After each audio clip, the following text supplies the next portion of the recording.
Get out of the way. You're blocking the pregnant lady, Caroline said, gently stroking her belly.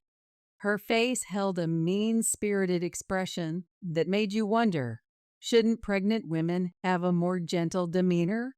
I looked over at my husband, Oliver. Go sleep in the storage room, he chimed in, echoing Caroline. Watching Oliver side with Caroline, my love for him cooled off. Yet, a part of me still felt a pang of sadness. All right then, I replied. Oliver happily took Caroline's hand in response. Caroline gazed back at him, utterly smitten. The sight of them together washed away my melancholy, replacing it with a rising anger from within. I'll be out by tomorrow. Sure. Oh, why don't you find somewhere else to stay tonight? This is mine and Caroline's house now, Oliver said, elated. I nodded slightly and left the house. They won't be laughing for long. Leaving the house, I allowed myself a smile, imagining what comes next.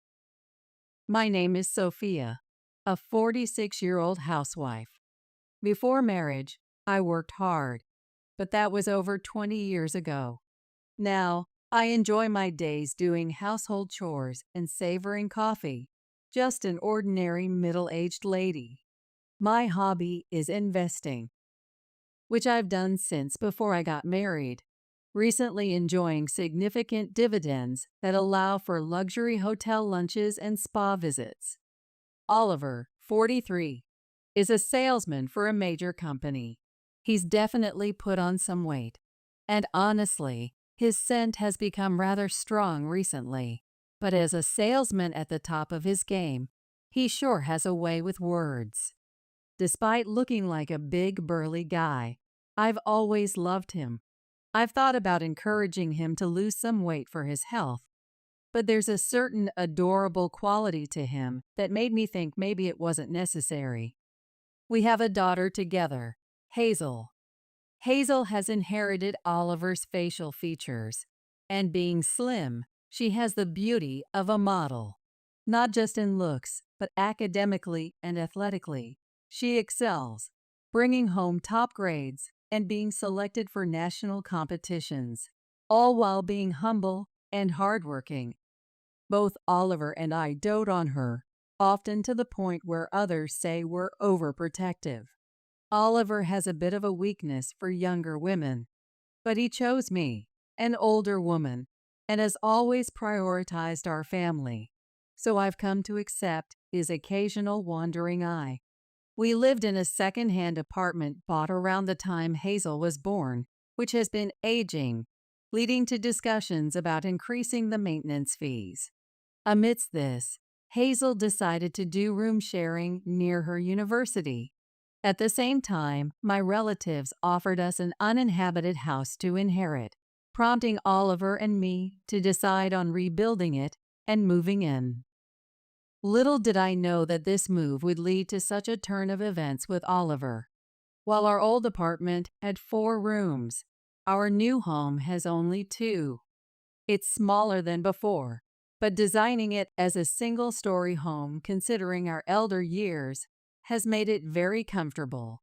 One of the 2 rooms, a combined study and guest room, can be divided into Hazel's room and a study, making 3 rooms if she comes back. Since moving, Oliver's nights have become late due to work engagements, and he often finds excuses to go out on weekends. Being sensitive to smells, sleeping next to Oliver, who reeks of alcohol and tobacco, has been a challenge, even with separate beds. Thus, despite having a shared bedroom, I've been sleeping in the study since we moved into the new house. When it came time to send out moving announcements, I took the initiative, sending letters far and wide. Oliver isn't great with these sorts of things, so I handled sending letters to the in-laws' house and his relatives on his behalf. Since both my parents have passed away, I only sent brief notices to relatives and friends on my mom's side. I haven't kept in touch with anyone from my dad's side of the family, and that's largely due to my sister, Caroline. Caroline is my half-sister, 14 years younger than me. She was born to my dad's second wife shortly after my mom died when I was in my first year of middle school. Caroline was already 2 years old when they remarried, so I initially thought it was a marriage where both parties already had children. My dad passed away in an accident along with his second wife about 5 years after they got remarried. At the funeral, relatives on my dad's side mentioned that he and his second wife had been childhood sweethearts, and everyone had expected them to marry. They blamed my mom for coming between them, saying she proposed marriage through her company connections, leaving no choice for my dad but to marry her, casting his second wife into the shadows. Despite my memories of my parents being happy, it turns out my dad had a child with his second wife behind the scenes. That revelation shocked me more than anything. At the relative's house, Caroline's favorite foods were always served.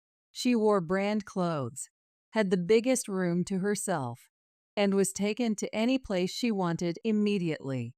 In contrast, I was burdened with preparing meals, doing laundry, cleaning, had my part-time earnings taken away, and my room was a small storage space under the stairs, where I was begrudgingly provided with the bare minimum after asking.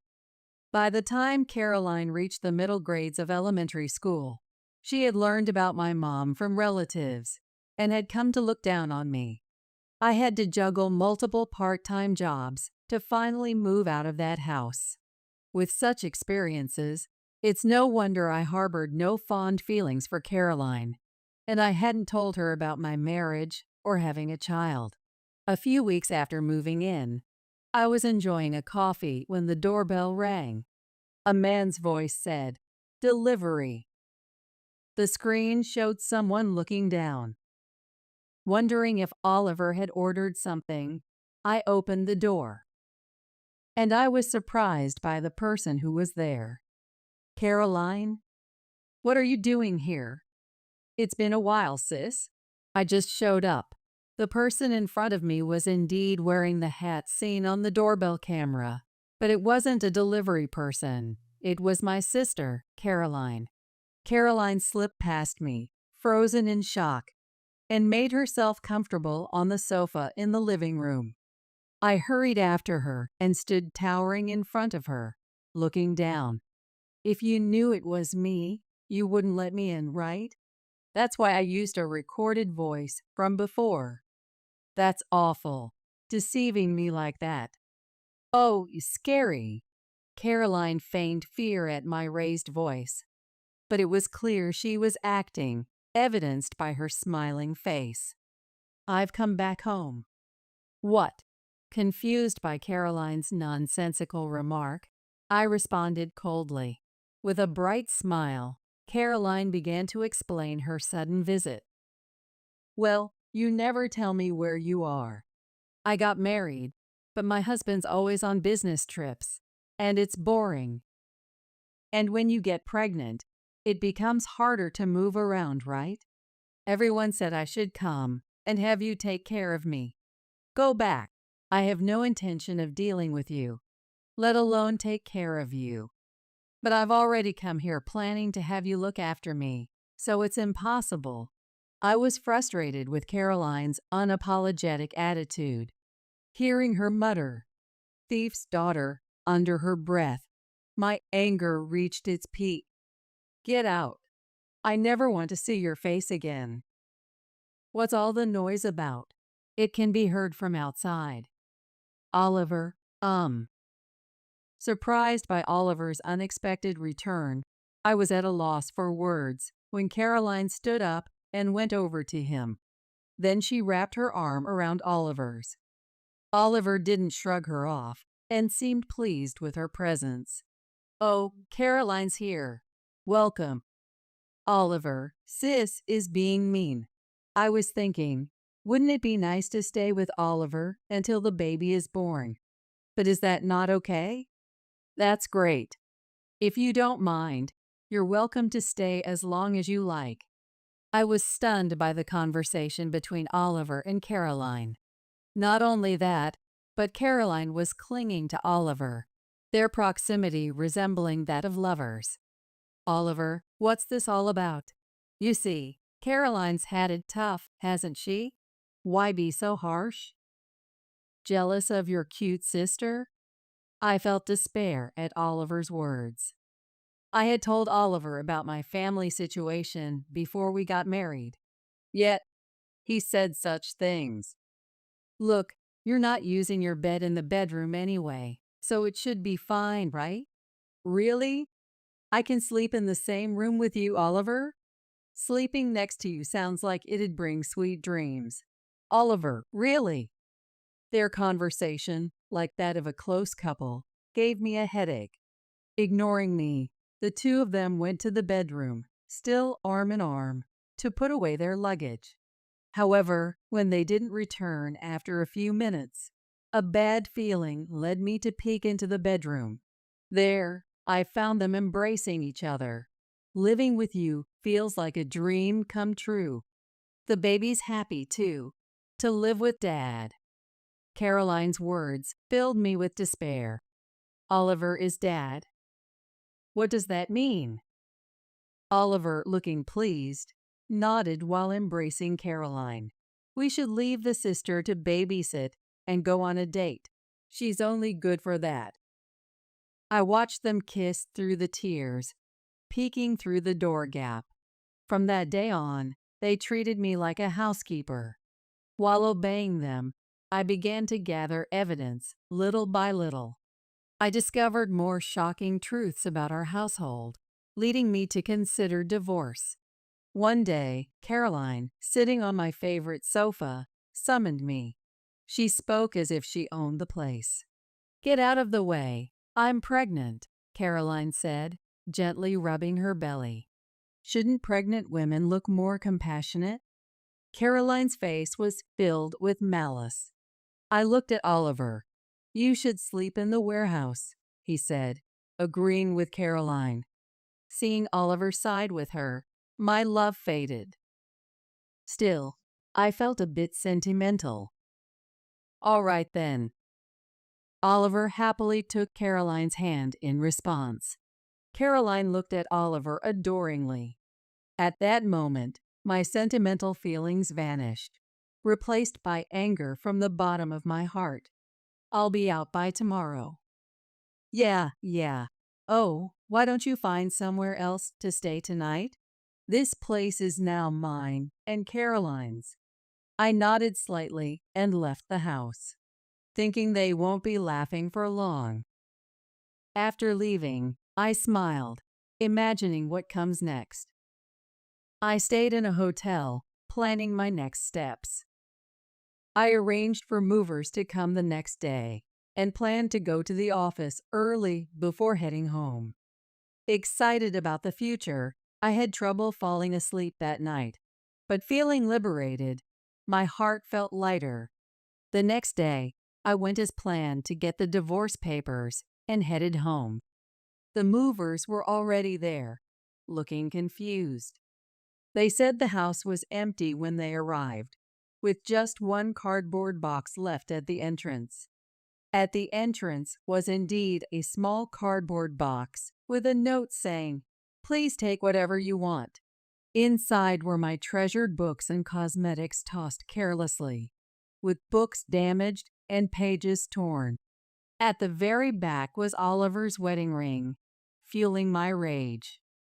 Entering the house, I found the bedroom in disarray, with sheets, pajamas, and underwear scattered about, making it clear what had happened after I left. Please take all of these items, I said, closing the bedroom door and leading the movers to the study. Oliver doesn't read, so the study was filled with books collected by me and Hazel. Since I only had a few outfits to begin with, I decided to take this opportunity to buy new ones. When I entered the living room, I found a letter on the dining table. The letter mentioned that Oliver and his companion were going on a prenatal trip abroad for 5 nights and 6 days. It instructed me to keep the house clean during their absence and to prepare for the divorce immediately upon their return. I was dumbfounded by their selfishness.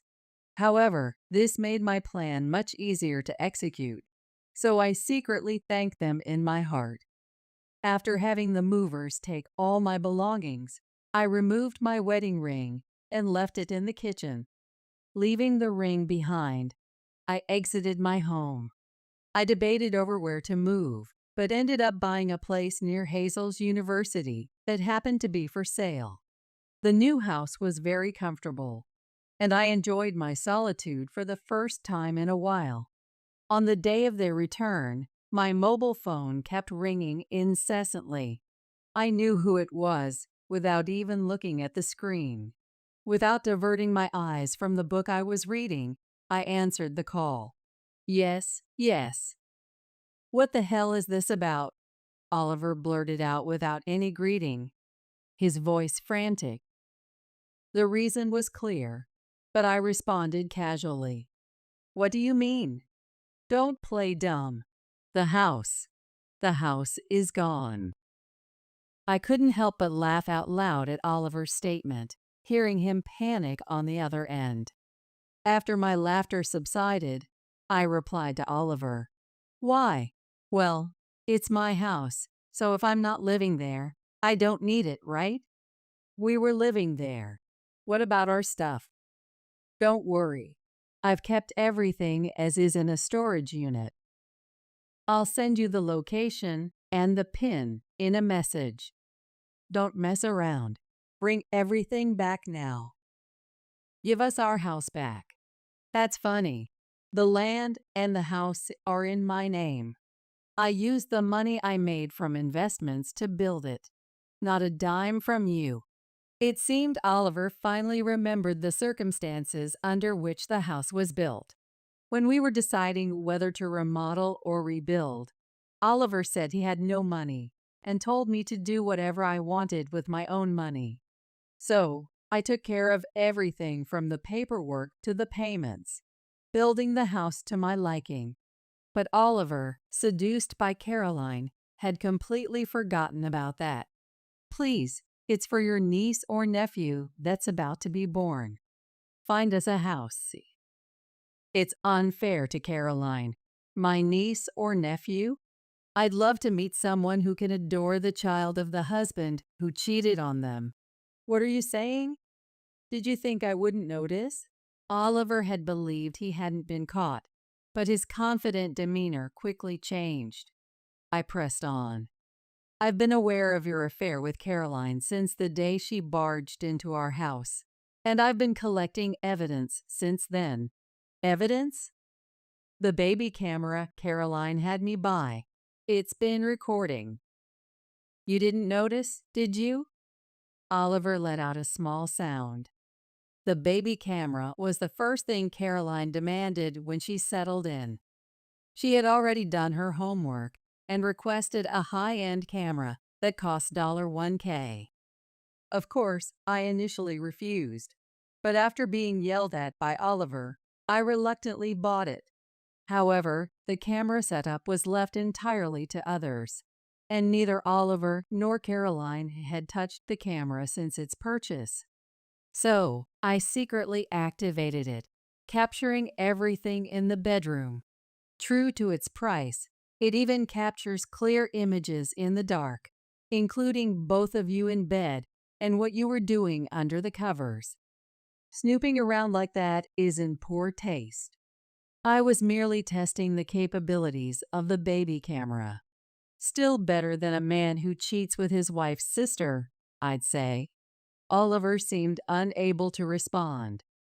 To Oliver, I cheerfully said, Oh, and I think I left the mailbox untouched, so you might want to check that. The mailbox? Yes, it should have arrived by now. I could hear Oliver checking the mailbox over the phone. Then, the next moment, I heard his surprised voice. Oh, good. It looks like it arrived. the certified mail. Make sure you take care of the payment, okay? Hey, there's one for Caroline, too. Are you going to leech off your sister? What are you talking about? You two betrayed me. So this is a compensation claim. Family or not, it doesn't matter. But no excuses. We'll go through lawyers from here on out. Bye. Wait, Sophia. I hung up, ignoring Oliver's call. My phone kept ringing off the hook, but I ignored it. I had already signed up for a new mobile phone over these 5 days, so the old one was just for keeping evidence. Ignoring it caused no problems. Oliver kept calling for about an hour, but eventually gave up. He seems to have complained to the lawyer, who later reported to me with a tired voice. The next morning, I got a call on my mobile phone from Dad's side of the family. Since I hadn't given them my contact information, it was probably Caroline who had whined to them, planning to scold me. Reluctantly, I answered the call while recording it on my new phone. Yes. How could you throw out a pregnant Caroline like that? Apologize to her immediately and provide a new house as compensation. Why should I apologize to a woman who slept with my husband? Whatever Caroline has told you, she should be the one to apologize. And she should be the one to pay compensation.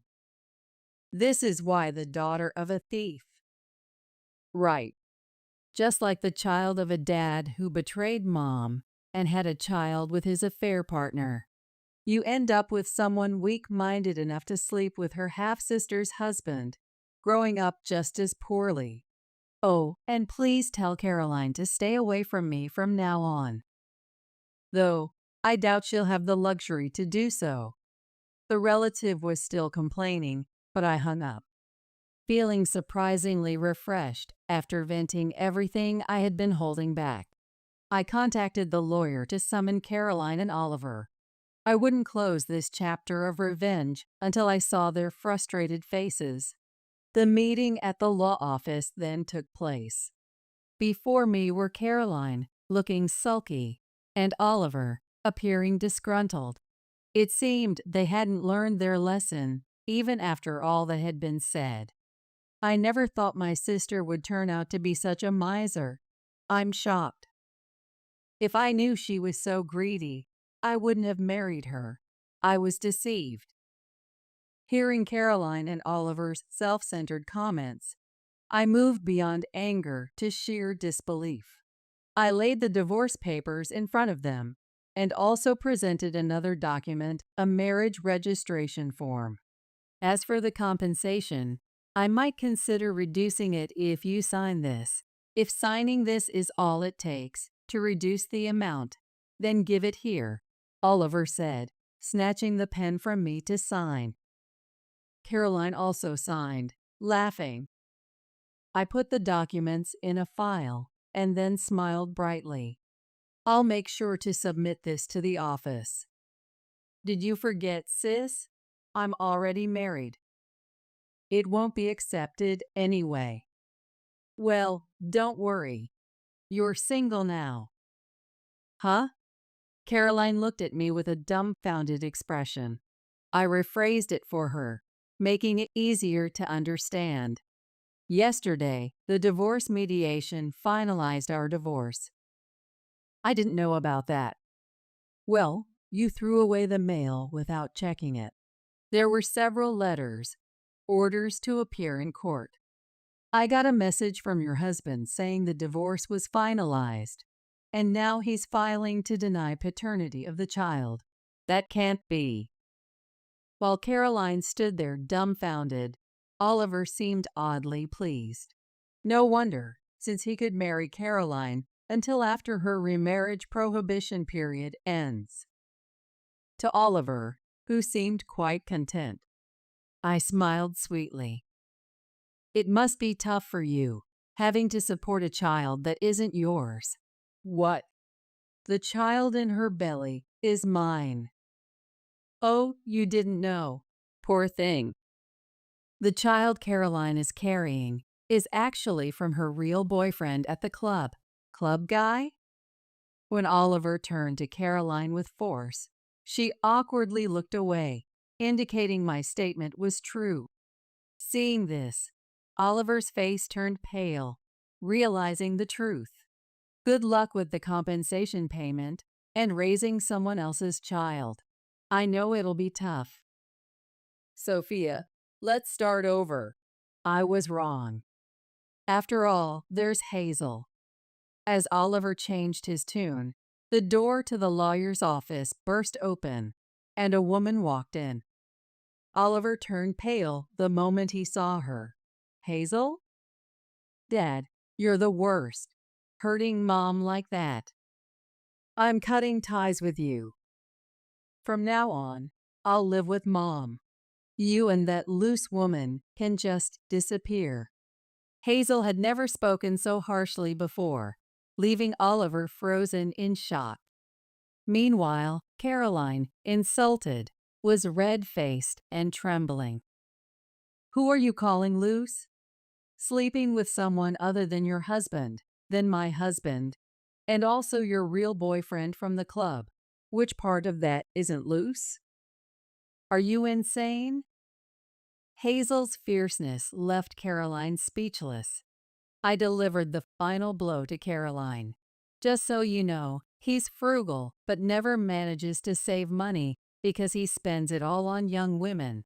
So be careful. What? But what about the house, the car? Oh, those, all mine. Bought with my dividend income. We used them as a married couple, but after the divorce, we're strangers. A man with a $3K salary couldn't afford that car anyway. $3K. Even though he works for a big company, apparently motivated by money, Caroline was frozen in shock.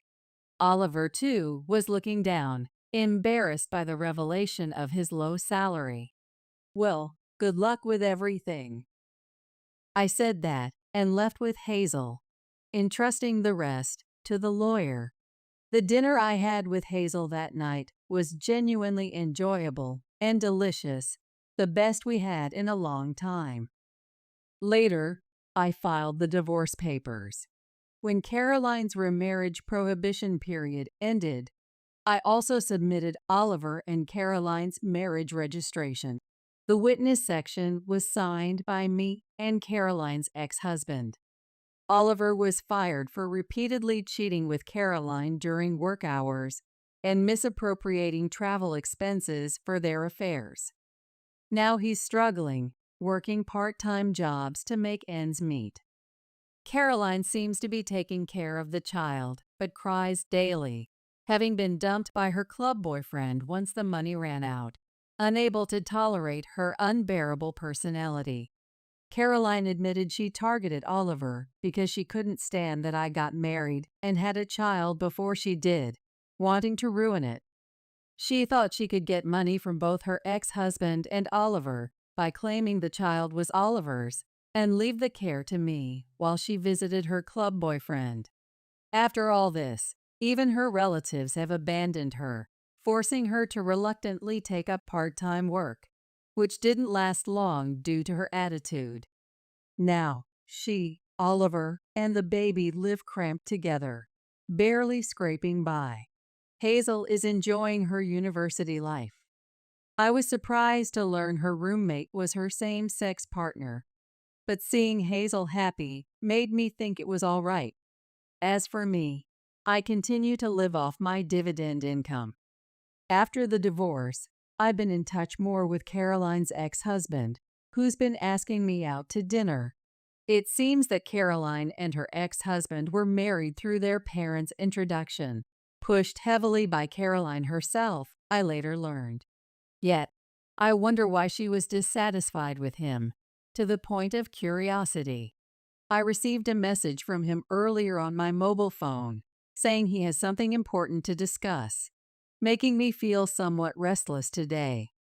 Despite telling myself not to expect too much, my face blushed like that of a girl in love as I sat in front of the dresser, applying makeup. I'm pregnant with Rachel's child. I want a divorce. Okay, here are the divorce papers. I'm done with the caregiving. My husband, Cody, drops this bombshell on me while I'm single-handedly taking care of his mother, Sarah. But even hearing his words, I didn't flinch. Instead, I calmly do as he says and hand him the divorce papers I had prepared. What? You need to keep taking care of her. No way. Because Rachel is. Cody is baffled by my overly composed reaction. To him, I reveal the secret about my sister, Rachel. My name is Megan. I've been married to Cody for 5 years. And now, I'm considering divorce. What led me to this point was when Cody started taking his phone into the shower with him. He was always indifferent to messages, but lately, he's been glued to his phone. During meals, he puts his phone on the table. When he gets up, he tries to hide it, as if he doesn't want anyone to see. He never cared about mobile games before, so his sudden change in behavior made me suspicious. That's how it started. When we first got married, there were no signs of him cheating at all. While we were dating, he was the epitome of seriousness. I married him thinking he wouldn't cheat. I never imagined back then that I would come to suspect him like this. Another reason I married him was that there were hardly any women at his workplace. He's not bad-looking, so if there were female coworkers, I probably would have suspected an affair. But the only women at his job are some older ladies in the office. There's a significant age gap between us and them. I can't imagine Cody making a move on someone like that. If anyone, it would be my sister, Rachel.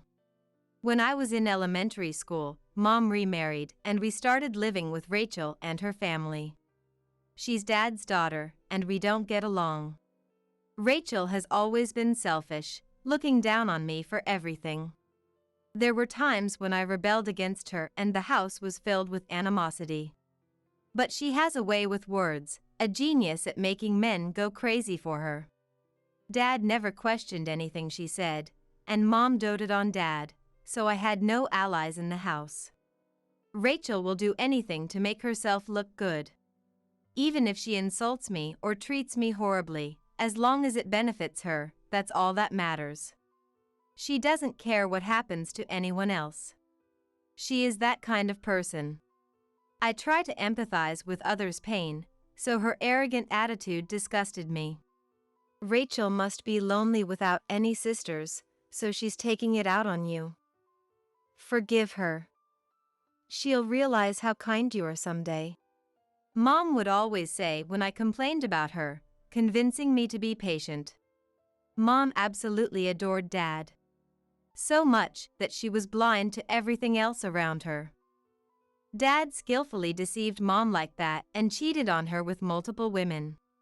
Working in sales for an IT company, Dad was away on business trips for most of the year. He was hardly ever home. So whether he was cheating or doing whatever else, Mom probably never noticed. She believed in Dad, thinking that he loved her so everything was fine. I first noticed Dad's suspicious behavior when I was in 5th grade. He started fidgeting with his phone constantly, not putting it down even during meals. It was way too late for calls from clients, and more than anything, the look on his face when he got a message was creepy. He'd always check it while hiding it from Mom, replying with a lecherous grin. He never acted like that before, but lately he doesn't even try to hide it. Dad must have realized that Mom was infatuated with him.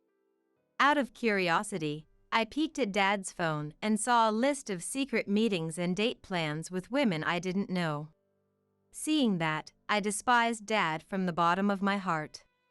I couldn't forgive him for using Mom's feelings and playing with her. I felt hatred. Your mom is an idiot too.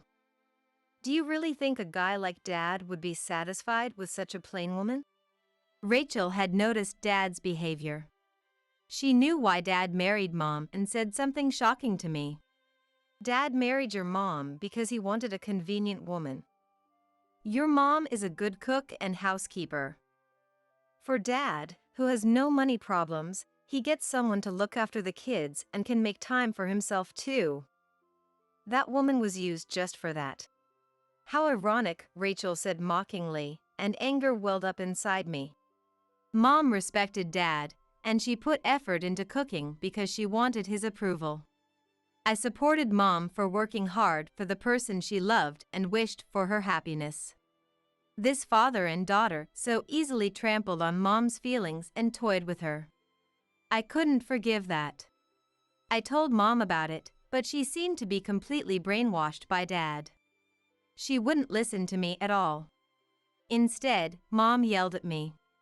She said it was terrible of me to talk about Dad like that. After that, I gave up trying to convince Mom. There was no one in this house who understood me. I felt like I had no place where I belonged. The turning point in my life came when I started high school. At the time, I heard my best friend was going to a high school far away. She said she wanted to work somewhere far in the future. The moment I heard that, I made up my mind too. I decided to leave home. I moved into a dorm and started working part-time to earn money for living expenses. That's where I met Cody at work. Cody had great communication skills and was quite popular at the office. He was good at his job, adored by both men and women, a true leader. He was a bit airhead too, which might have been part of his charm, as even the older coworkers doted on him. What brought Cody and I closer was a dinner party at work. We ended up sitting next to each other, and thanks to the chance to talk, we found out we liked the same bands. After that we hit it off and started hanging out privately as well. As we gradually grew closer, we started dating. We got married on my 25th birthday. We started living together and were enjoying happy days. Until that day when Rachel showed up at our house. Long time no see. I decided to live out here too, so I came to see how you're doing. Somehow Rachel had left our parents' home and moved here, just like I had. I couldn't hide my surprise at her unexpected actions. Why are you here, Rachel? Weren't you working near Mom and Dad's place? The salary doesn't go up much over there, and you know, I always dreamed of city life. So I decided to take the plunge and move. That's a lie. There's no way Rachel would move here for a reason like that. There must be some ulterior motive. I was suspicious, but in the end, time passed without me figuring out her objective. Hello. I came over to hang out again today. 5 years had passed since Rachel moved here. She started practically living at our house. The reason was Cody. Around this time, Rachel began making advances toward Cody. Cody, who worked for a construction company, usually had weekends off. And every weekend, Rachel would show up at our place. She worked for a subcontractor of Cody's company, so she probably knew his days off. Using the excuse that she didn't have any friends here, she would invite herself over. Rachel, good work today. You came again. Cody, I'm here again today. Speaking in a cloying voice, Rachel cozies up next to Cody. She plops down beside him like it's the most natural thing, then looks over at me with a triumphant grin. Seeing that expression makes my anger well up, but what irritates me even more is Cody. You can come over anytime. It gets lonely with just Megan and me here. I'm happy when you drop by, Rachel. With a vulgar smirk on his face, Cody seems not entirely opposed to the idea. The way his gaze is directed not at Rachel's eyes, but her chest, even makes me feel disgust. Rachel must notice Cody's stares too, as she wraps her arm around his in a way that accentuates her body, happily pressing her breasts against him. How many times have I witnessed this scene by now? Even if I step in and say this isn't that kind of place, the two of them won't listen to a word I say. Are you going through menopause or something? You get all worked up as soon as Rachel comes over. Quit it with that attitude. You're making Rachel feel bad. Cody, you're so kind. I might fall for you.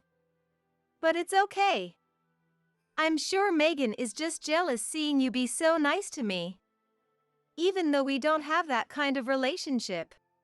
The two of them exchanged glances, agreeing with her words. I couldn't believe a single word that came out of Rachel's mouth. Because ever since we were young, Rachel always wanted to take everything that was mine. Just me getting a new toy was enough to make her throw a huge fit and cause trouble for our parents. In middle school, just seeing friends who had nothing to do with her being close to me made her so jealous, she'd try to tear them away from me.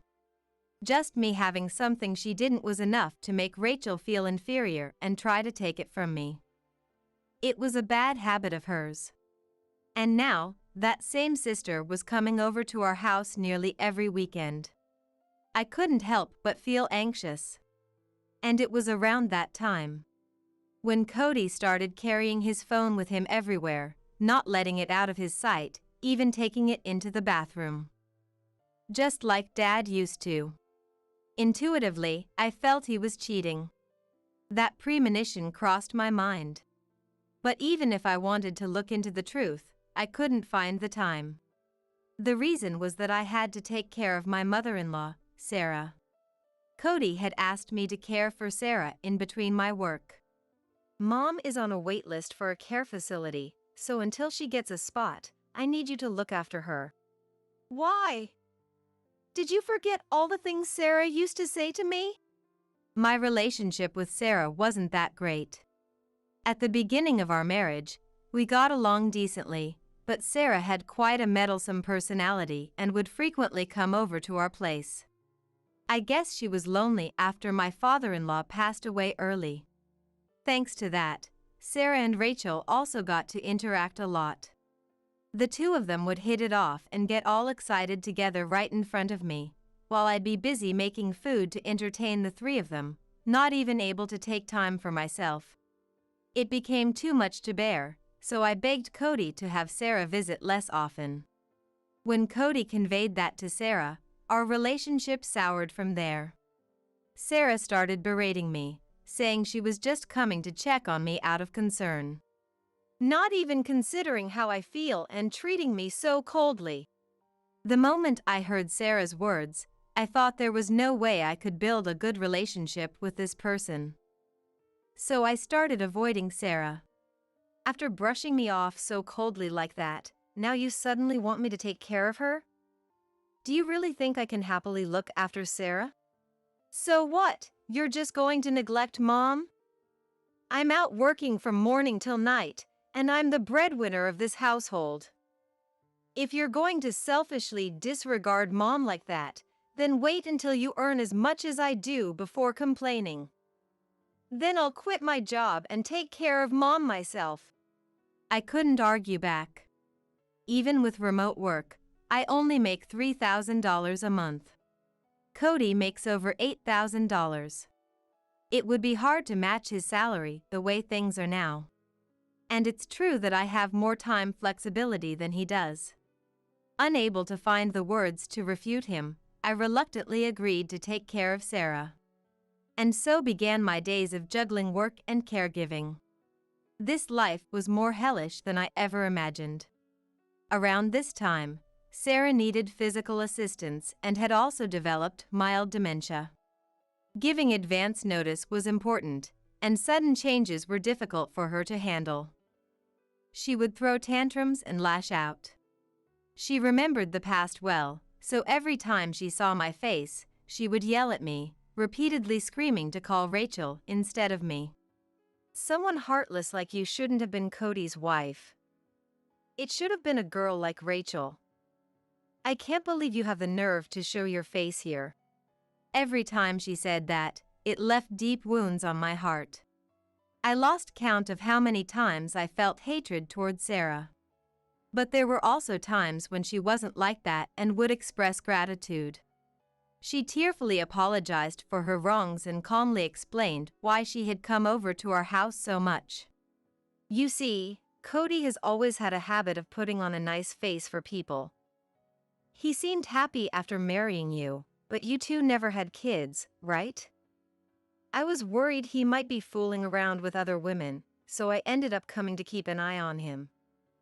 I was thrilled when you and Cody got married. I wanted to protect your happiness. Sarah told me. You have no idea how I feel. When I first understood the meaning behind those words, my tears flowed endlessly. She had been visiting our home to act as Cody's watchdog. Sarah had been coming over out of concern for me, not Cody. I hadn't noticed Sarah's compassion and had been neglecting her. I deeply regretted that, and from then on, even when Sarah said things about Rachel, I chose to endure it and live with the guilt. However, in the midst of those days of perseverance, tragedy suddenly struck. I'm pregnant with Rachel's child. I want a divorce. Somehow Cody had gotten Rachel pregnant. Their affair had indeed escalated. Honestly, rather than being shocked, I calmly thought this was just as I had expected. What do you mean? Exactly what I said. I got Rachel pregnant. If I don't acknowledge it as the father and take responsibility by marrying her, it'll be sad for Rachel and the baby, don't you think? Sad? Hatred swelled at Cody's words. He was worried about Rachel and them, but didn't spare a thought for me. I was his wife, but I could see clearly that in his eyes that I was just an obstacle. It'd be lonely and sad for the kid to not have a dad since birth. Luckily you and I don't have any children, so divorcing shouldn't be a problem, right? You make enough income to live on your own. Our love had already gone cold anyway. Fed up with Cody talking and laughing like that, I pulled out the divorce papers from the living room drawer. Actually, early in our marriage, Cody and I had a huge fight over differences in values. At that time, the topic of divorce came up and Cody had prepared these divorce papers. Our signatures were already on there, and all that was left was to submit it. Although things had deteriorated to that point, once we cooled down, we talked it over and called off the divorce. I had kept these divorce papers in case something happened. Here, the divorce papers. I'm done with the caregiving. When I showed him the divorce papers, Cody flashed a defiant grin. He probably thought that with this, he could leave me and find happiness with Rachel. That he would finally be free from this hell. But the world isn't that easy. When I told Cody, elated, that I would abandon the caregiving, he made a perplexed face. What? You need to keep taking care of her. Cody must have panicked when I suddenly declared I was done with the caregiving. He stared at me in a fluster. Why? We won't be married anymore, so I have no obligation to look after Sarah. You owe her for taking care of you, don't you? You're not going to repay that kindness? Cody was just parroting the words without knowing what Sarah meant by kindness. It really got on my nerves. You have no clue what feelings were behind Sarah's actions, so can you stop spouting nonsense? What did you say? In the first place, if you had just behaved properly, it wouldn't have come to this. Cheating and acting without discretion, do you realize how pathetic that is? Cody must have gotten upset at being confronted with the hard truth. He suddenly raised his voice. It's your body's fault for not being able to have kids, isn't it? You couldn't satisfy me as a woman, so the cause lies with you. A bottom-tier woman like you has no right to complain about being cheated on. It's your fault for not working harder on improving yourself. No matter what I said or how I said it, Cody retorted with absurd arguments. Appalled by how terrible he was, I let out an exasperated sigh. Since you're a woman who can't satisfy me, at least keep up the caregiving. Rachel and I both have jobs, and now we've got a kid on the way. We can't be bothered to take care of Mom. Rachel is your sister, right? Your sister is having a baby. Do you not feel compelled to help out a little? No way. Because Rachel is. Cody was determined to make me continue the caregiving no matter what. To Cody, I revealed a shocking truth. She's not my real sister or anything. She's a complete stranger. Why should I have to give up my precious time for someone like that? What? It was the first time Cody had heard about my family situation. He was baffled by what I told him. You see, my dad and mom got remarried. Both of them already had kids. So Rachel and I are complete strangers. We're not related by blood, and just last month, my parents got divorced. Rachel's dad's cheating came to light and Mom moved out. It just so happened that Mom had asked me about living together, so your divorce came at the perfect timing. I had noticed you two were having an affair, so I thought of bringing up divorce myself. On top of the shock that Rachel wasn't my sister, Cody probably never imagined that I knew about their relationship. The dumbfounded look on his face was so ridiculous, I almost burst out laughing. By the way, Rachel's dad is a really difficult person. He can't rest easy unless the cleaning is thorough every single day, and he thinks people who don't respect their elders are scum. If we started eating before he took a bite, that would be enough to make him angry. Living at that house was so suffocating. I hated it so much that I left town when I was in high school. To get away from that family. As Cody heard these unexpected circumstances, the color drained from his face. He had fallen perfectly into Rachel's trap, and in an instant, he became anxious about the future. His reaction was so comical, I let out a laugh. Good for you, getting a divorce. I bet as soon as you divorced me, you were planning to move in with Rachel and live with her dad too, right? I'm sure such a blissful future awaits you now. How did you know that?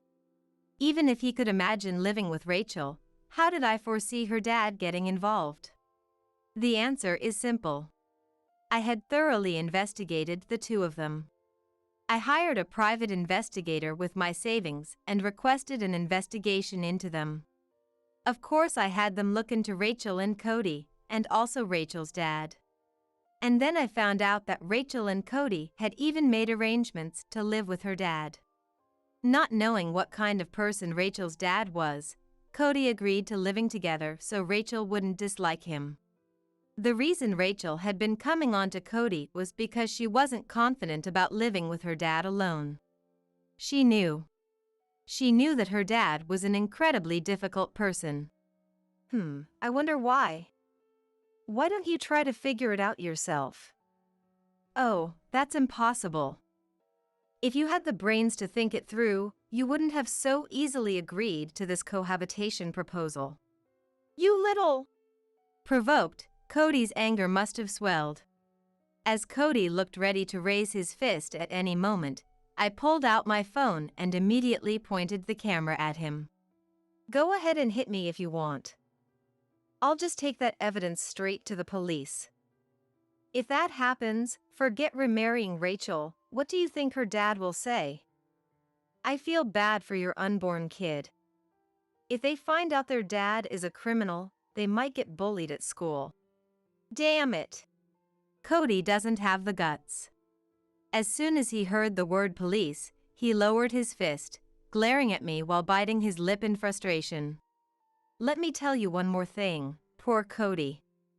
Rachel's dad, you see, his cheating came to light and Mom hit him with a divorce. In other words, that man is being sued for a huge sum in the divorce settlement. And on top of that, you'll also be sued for alimony in our divorce, so you'll be living in poverty. In the midst of that, you'll have a baby? No matter how much above average income you make, this will be tough. It's the worst. As I mockingly told him what was likely to happen, Cody's face turned deathly pale. As if to say no way, he clutched his head, starting to regret his naivete. By the way, I'll be having Rachel pay compensation for this matter, too. What? As I delivered those words that dealt an additional blow, his eyes widened in surprise. Of course I will. You didn't think you would be the only one, did you? An unmarried person stole the husband from a married woman. Even if we used to be a family, there's no way I'd show mercy here.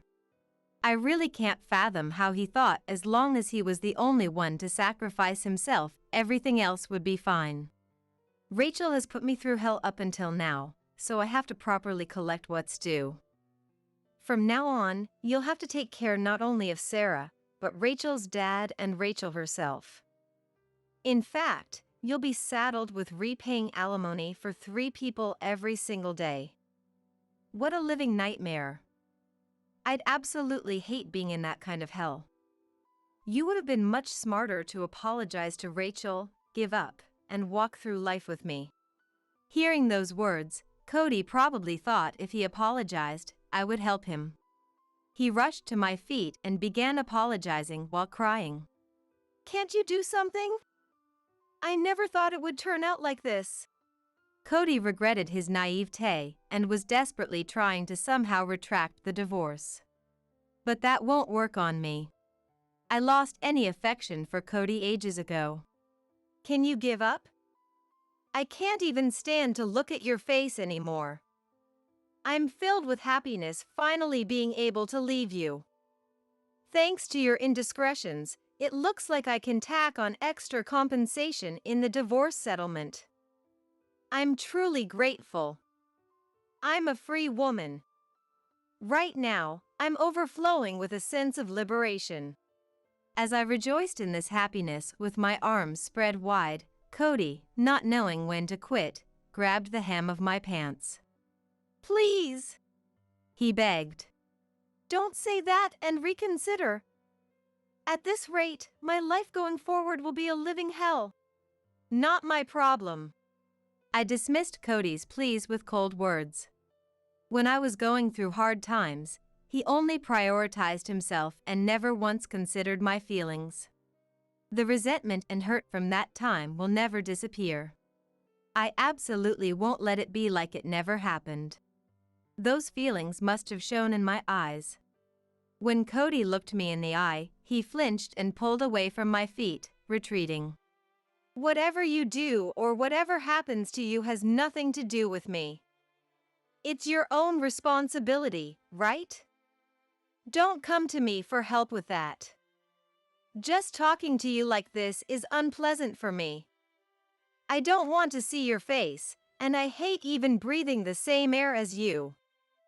Got it? If I could, I'd erase my memories and get rid of all traces of you. That's how angry I am. If you understand, won't you hurry up and get out? This house is still in my name. With that, I gathered up Cody's things and threw them towards the front door. This house we're living in now, I got it for cheap by begging my cousin, a real estate agent, right after I got a job. Cody was looking for a place to live, too, so he had no objection to me getting this house. He moved into my place and we started living together. And from there, it turned into marriage.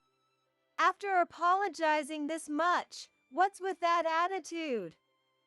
It's your fault for not valuing me that things turned out this way, isn't it? He must have gotten irritated after having his belongings thrown out. Despite being filmed by the phone camera, he raised his fist at me. At that moment, the lock on our front door clicked open, and the private investigator and Mom came to my rescue from outside. That's enough, Cody. Get away from Megan. Huh? And who's that guy? The investigator immediately restrained Cody. There was no way the slimmer-than-average Cody could win against the well-built investigator. Even as he tried to struggle, he was pinned down so firmly he couldn't move. As if to protect me from Cody, Mom embraced me and glared at him with sharp eyes. I'm a private investigator hired by Megan. I had hidden cameras set up to properly record the footage of this scene. Of course, we'll be using that as evidence.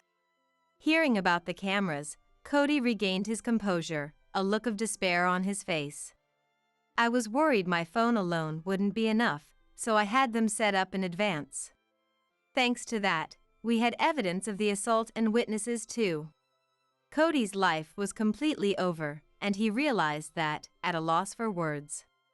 Your actions just now constitute assault. If you don't want to make the damage any worse, quietly take your things and leave. You have no chance of winning. Hearing the investigator's words, Cody gave up his futile resistance. Megan, I'm so sorry. I was wrong. This was all a mistake. I want to be with you after all. So please, give me one last chance. Give it a rest. He may have stopped resisting, but his desire to be forgiven probably hadn't disappeared. With tears in his eyes, Cody turned back to me, begging for another chance. But to him, I delivered the final blow. I don't want to do anything with you going forward, and as you can see, the divorce papers are already signed. You're the one who brought up wanting a divorce, so don't start saying all sorts of things now. You're the one who chose to abandon me and indulge in pleasure, right? It's too late to regret it now. I have no lingering feelings or affection for you. I don't feel anything anymore. If you get it, hurry up and leave. I'll have my lawyer contact you later about the rest. This was the first time I had ever stated my opinion to Cody so clearly. Perhaps finally giving up after hearing my unusually cold tone, Cody accepted it, gathered his things, and left. And so, I was freed from my long-standing curse and became a liberated woman. Right after that, I hired a lawyer, the investigator introduced me to, and submitted the divorce papers. With the decisive evidence and Cody's domineering attitude during discussions, I was able to get nearly $80,000 in the divorce settlement. You've got to be kidding! Why should I have to pay this much? We were practically family. What are you thinking? Trying to extort money from your sister? Later, when I went to talk to Rachel about the settlement, she predictably flew into a rage. Rachel's dad was there with her, and the two of them ganged up on me in condemnation. However, I had my lawyer there with me too, and the lawyer backed the two of them into a corner. You're not even blood-related sisters, yet you wave around those arguments while stealing Megan's precious husband. It's only natural that your crime is heavy, and being family doesn't give you a free pass. You've destroyed a household. Rachel couldn't refute the lawyer's sound reasoning. To Rachel, I spat out my pent-up resentment. What you've done to me until now is even more unforgivable than Cody. I'll thoroughly corner you and wring out every last thing I can. Just like you've always done to me. Brace yourself. Don't think you'll get off with just money. The moment I said that with a cold gaze and tone, not getting emotional, Rachel trembled as if frightened. I asked the lawyer to back her into a corner. Perhaps thanks to the lawyer's efforts, Rachel was slapped with a $50,000 lawsuit. And so, Rachel and her family were saddled with nearly $200,000 in household debt. The amount Mom was seeking from Dad also easily exceeded $50,000, so they were truly experiencing debt hell. Just when I thought it would end with that, an even more shocking truth came to light afterward. It turned out the child Rachel was pregnant with wasn't Cody's after all. In fact, while Rachel was cheating with Cody, she had apparently been seeing another man at the same time. The baby in Rachel's belly was that man's child, and Cody was uninvolved. What's more, that other man was Cody's subordinate at work. The subordinate found out Rachel was cheating and refused to acknowledge the child. He had intended to make her suffer with that, but then he heard about her remarrying Cody and exposed Rachel's misdeeds within the company. The two of them were fired from the company, scorned by acquaintances, and divorced a mere month after remarrying. Rachel was also slapped with an alimony lawsuit from Cody. They're both apparently doing day labor jobs while steadily paying off their debts. Since then, I've been living together with Mom. The moment I left Dad, I swore in my heart that I would protect Megan. It was actually Mom who had helped arrange to hire the private investigator. It was because I had Mom's support that I found the resolve to divorce Cody and could stand up to him instead of running away. From now on, no matter what happens, I'm on your side. True to her word, Mom has always been there for me. After the divorce, I started an online business utilizing my PC skills. What I was doing under the guise of remote work was creating a community for kids who couldn't go to school anymore and setting up an environment like a free school on the internet. I made a curriculum to support the studies of truant students and teach them the PC knowledge they'll need going forward. I myself went through a lot of painful experiences with no one to talk to. I don't want those children to go through that. Those words I said in a magazine interview caught the attention of many people, and now interview requests from media are flooding in. Thanks to that, the business has been a huge success. Many families whose kids attend have expressed their gratitude to me. Taking their words as encouragement, I intend to keep creating a place that can help others.